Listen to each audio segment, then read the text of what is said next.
Bonjour, c'est Florent, on est sur le podcast Pilote ta vie, c'est la séquence 158 et on va continuer donc sur les croyances.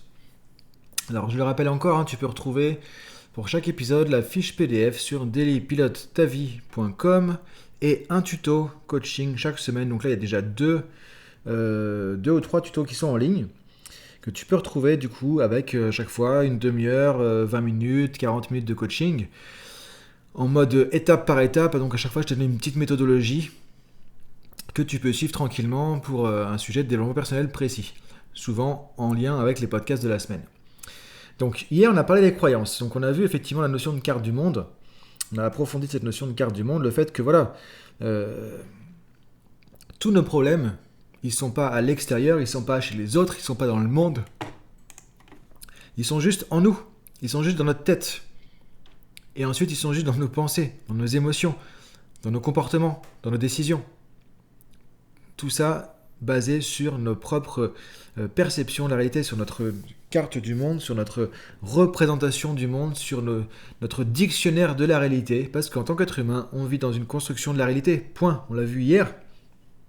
Donc maintenant, c'est important déjà de l'intégrer. Alors, ça paraît facile, c'est pas si évident que ça de l'intégrer. Parce que sinon, ça veut dire que quand t'es bloqué au quotidien par rapport à une situation donnée.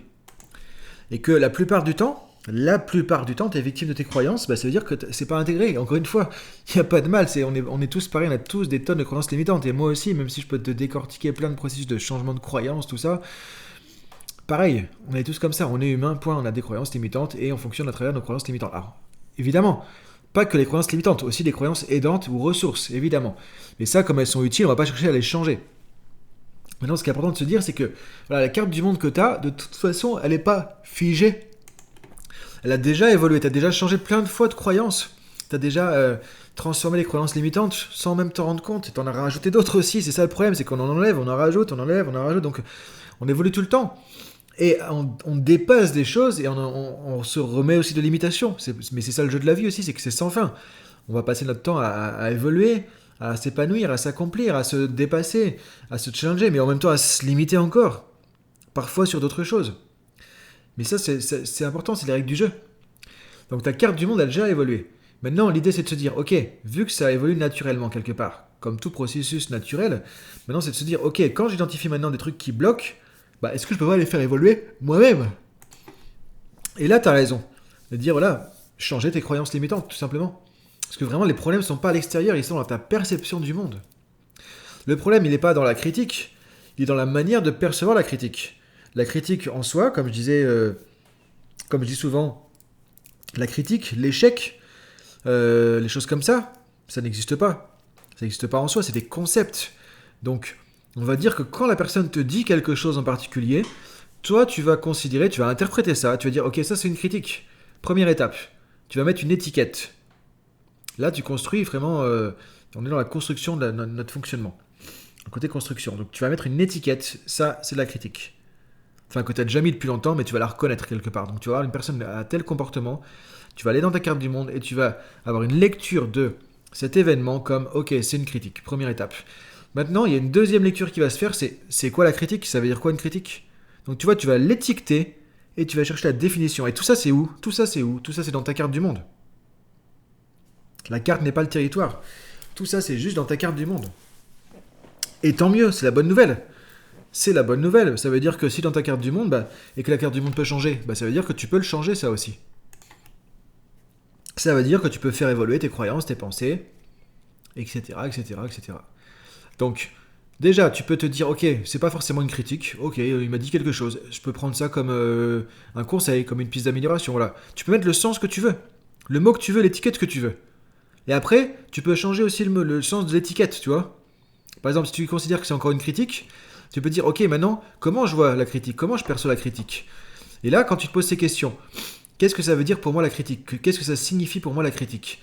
Là, du coup, tu vas pouvoir identifier tes croyances par rapport à la critique. Si les réponses qui viennent, c'est, critique, ça veut dire que c'est un manque de respect, ça veut dire qu'il m'aime pas, ça veut dire qu'il se moque de moi, ça veut dire que on me ridiculise, ça veut dire qu'on me considère pas, etc., etc. Si effectivement c'est ça qui vient en réponse à c'est quoi la critique, ça va être limitant.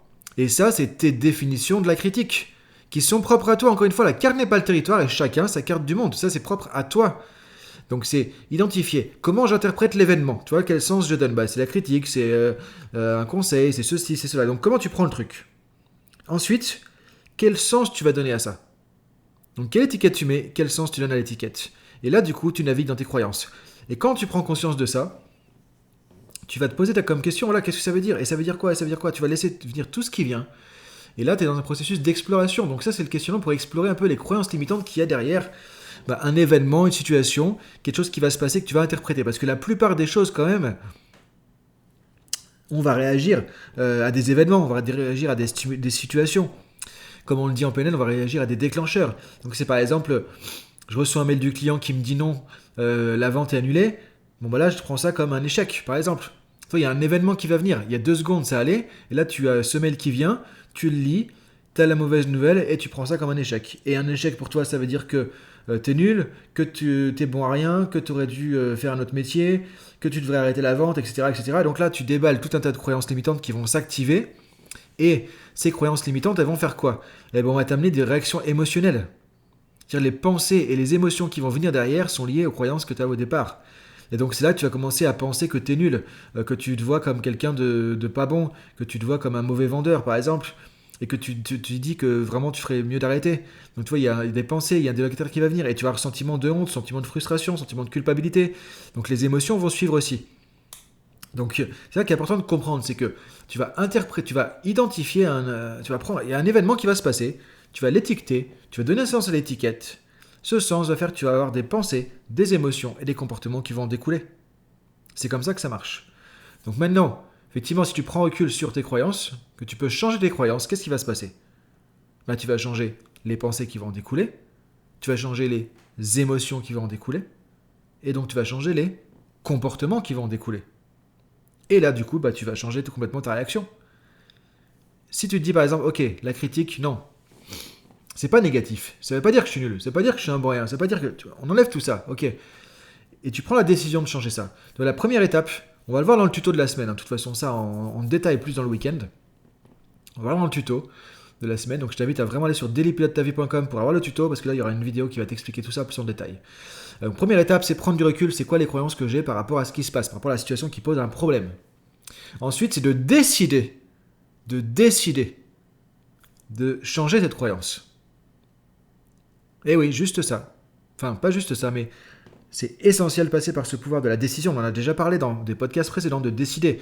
Ok, maintenant, est-ce que je veux continuer à penser comme ça ? Est-ce que je veux changer ma manière de penser ? Est-ce que je veux continuer à me dire que si on me critique, c'est que je suis un gros nul ? Ou est-ce que je veux me dire, ok, si on me critique, c'est du feedback, c'est des conseils, c'est un moyen d'améliorer, ça n'a rien à voir avec le fait que je sois nul ou pas, etc. C'est pas un manque de respect. Tu vois, qu'est-ce que tu veux comme croyance derrière ? Donc là, de décider, ok, j'en termine avec ces croyances et maintenant je veux changer mon mode de fonctionnement, je veux changer mon mode de pensée, je veux voir ça d'une autre manière.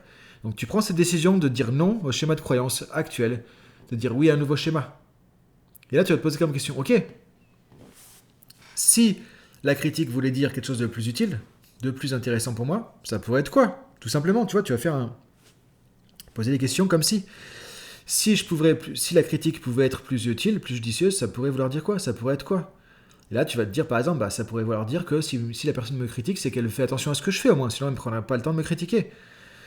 Si la personne me critique, c'est qu'elle veut peut-être me faire avancer. S'il y a de la critique, c'est peut-être que j'ai pas tout fait parfaitement. Ça veut dire que je peux améliorer les choses. S'il y a de la critique, ça veut dire qu'en même temps, je suis passé à l'action. Parce que s'il n'y avait pas d'action, il n'y aurait pas de critique. Donc j'ai été courageux, par exemple. Tu vois, c'est de voir comment tu peux voir ça différemment. Comment tu peux voir ça avec un nouvel angle. Comment tu peux voir ça avec un nouveau regard. Et là, laisse venir ce qui vient. Et là, qu'est-ce que tu es en train de faire ? Tu as dit non à un ancien schéma de croyance. Tu as conscientisé un nouveau schéma de croyance. Tu es en train d'installer des nouvelles croyances. Et c'est aussi simple que ça. Et c'est comme ça que ça va fonctionner. Le schéma de base pour changer les croyances, ça va être ça.